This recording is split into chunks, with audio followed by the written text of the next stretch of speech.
Choc.media.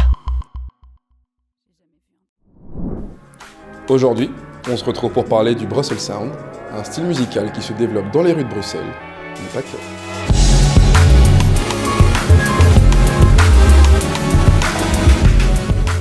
J'ai écouté beaucoup de jazz, je me suis intéressé à d'autres choses, à la musique électronique, à la house, au broken beat, qui sont des musiques inspirées du jazz et qui sont souvent des musiques instrumentales. En fait, c'est un peu revenu de soi-même dans ma musique.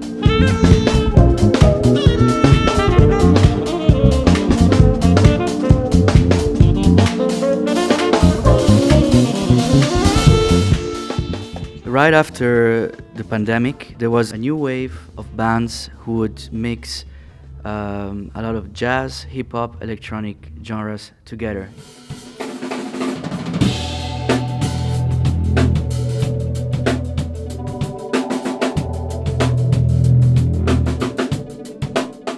But actually, Brussels Sound should be called Belgian Sound and was always there since the 70s. Because if we think about Marc Moulin, he was one of the first in Belgium to start mixing genres together.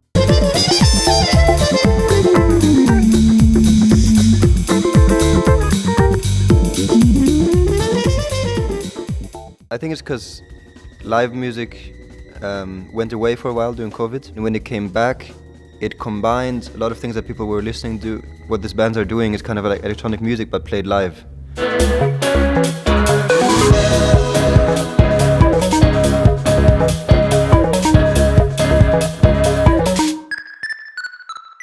Nous, quand on est arrivé à Bruxelles, c'était pas le Brussels Sounds, mais il y avait allez, je prends l'exemple le plus flash, mais on allait écouter Stuff, le groupe de Lander Gislings.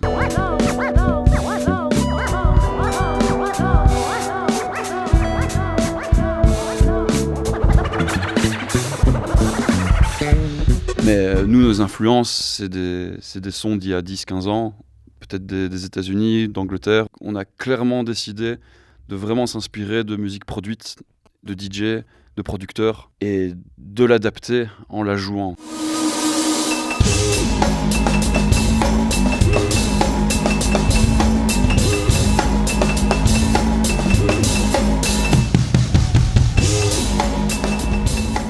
On fait un son qui est un peu hybride entre de la musique purement électronique et de la musique qui se rapproche de sons comme Prodigy, Nerve, Jojo Mayer, qui a d'ailleurs inspiré le nom du groupe. On essaie de faire danser les gens. En fait, c'est venu assez naturellement. On vient tous les trois du jazz et on avait une track qui faisait Doom Doom. On l'a joué à chaque fois à ce moment-là, en concert, c'est là où les gens faisaient oh, wow. Petit à petit, ça a dévié vers ça. Donc, ouais, il y a le Brussels Sounds, mais il y a aussi le public de Bruxelles qui, j'ai l'impression, nous a aidés à aller vers là, quoi, tu vois.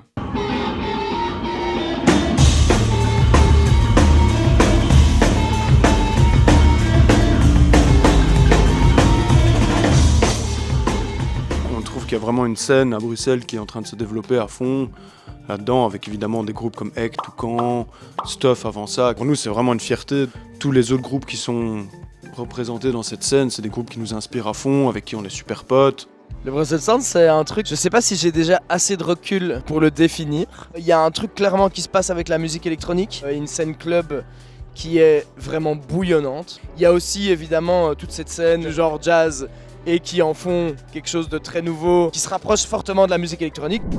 Le nom de ce mouvement pourrait nous faire penser que tous ces artistes sont originaires de la capitale, mais lors de nos interviews, nous nous sommes vite rendus compte que ce n'était pas forcément le cas. Alors, qu'est-ce qui a bien pu amener tous ces artistes à Bruxelles ? Je suivais déjà la scène musicale ici, ça avait l'air de bien bouger, donc voilà, je suivais Lefto et Shungu, il y avait le Motel déjà aussi. Us three, we all went to conservatory together in Brussels. Moi, personnellement, je suis venu pour le conservatoire. C'est quand même le centre culturel clair de la Belgique. On vient tous les trois de Wallonie, des endroits comme le Volta qui nous permet de pouvoir créer et pouvoir rencontrer tous les autres projets qui font partie de ce fameux Bruxelles Sound dont tu parles. Il n'y en a pas. Bruxelles centralise tout à ce niveau-là et crée aussi un échange avec le côté néerlandophone de la Belgique. Ce qui fait qu'il n'y a plus de frontières, quoi, tu vois. Il y a un truc bouillonnant qui se passe à Bruxelles en ce moment. Il y a des lieux comme le Volta, évidemment. Il y a des clubs aussi. Je pense au C12, au VK, à la Cabane, au Fuse, au Bota. Enfin voilà, il y a plein de choses qui se passent autour de ces lieux et qui contribuent en fait à ce Brussels Sound qui est, je pense, pas si facile à définir. Ces artistes d'une nouvelle vague sont malgré tout comme les autres et ont besoin de structures pour pouvoir survivre dans le grand monde de la musique. Des structures qui permettent à tous ces artistes de se produire, d'être distribués, de faire de la promo ou tout simplement de répéter. Alors comment ces artistes s'en sortent-ils ? Aujourd'hui, j'ai la chance de pouvoir vivre de ma musique, notamment parce que j'ai le statut d'artiste, qui est quand même assez incroyable comme statut, parce que ça me permet d'avoir tout mon temps pour la musique, de gérer mon temps comme je veux. We've been having amazing help from Fédération Wallonie-Bruxelles that have given us incredible subsidies to go on tours. We did an Italy tour that was funded by them. Volta en grand numéro 1 qui, depuis le départ, pense d'abord aux artistes. Ça pouvait être des transports, ça pouvait être des horaires, ça pouvait être tout, des scènes, du matériel. On gagne un temps de malade à avoir un lieu fixe. Je passe peut-être plus de temps ici que chez moi. Le Volta, clairement, c'est devenu un point de rencontre tellement connu et tellement important que c'est de là que tout vient. C'est un des seuls endroits qui nous permet de faire ce qu'on fait, pouvoir répéter fort, jouer fort, se rencontrer entre nous. Heureusement qu'il y a cette structure-là qui nous permet de faire ça. Et après, d'autres structures, oui, il y en a, genre, nous on bosse, le manager, Magma, c'est genre une structure aussi qui bosse aussi avec Toucan. J'ai monté il y a 3 ans une boîte, alors pas tout seul, avec mon ami Julien qui doit pas être très très loin, une boîte qui s'appelle Magma. On fait plein de choses, on est une boîte de management d'artistes, on est aussi une boîte de com pour artistes, mais aussi pour d'autres boîtes qui sont liées de près ou de loin au secteur de la musique. On fait de la programmation, quand on peut, on fait des concerts et des soirées club combinés. Pour nous, en tout cas, il y a vraiment un truc qui est très très important à aider d'exporter nos artistes. Je tiens à souligner que les institutions, en tout cas Wallonie-Bruxelles, etc., supportent aussi beaucoup ça et on reçoit beaucoup d'aide parce qu'ils comprennent, ils poussent vraiment aussi ce truc de l'export. Pour la plupart de nos intervenants, le Brussels Sound commence à se structurer après plusieurs années de gestation. Aujourd'hui, les acteurs se connaissent et tout ce beau monde se réunit pour la majorité au Volta, qui offre locaux de répétition et espace de networking. Les musiciens déjà très productifs ont bon espoir que leur mouvement prenne encore plus d'ampleur. Les idées n'arrêtent pas d'affluer quant au projet futur. Ouais, bien sûr, j'ai toujours envie de continuer, d'aller plus loin et je pense que c'est possible. Je pense qu'il y a un public pour ce genre de musique et un public qui peut s'élargir. Ça reste un peu de la musique de niche, mais comme c'est un peu de la musique de niche, il y a du public un peu partout dans le monde. Là, si on voit par exemple la scène jazz anglaise, je pense qu'il y a 20 ans, on n'aurait pas forcément parié sur le fait que certains des artistes, je pense à Youssef Days ou Kamal Williams ou Kokoroko, etc., aillent peut-être aussi loin dans ce qu'ils font maintenant avec des tournées internationales, etc.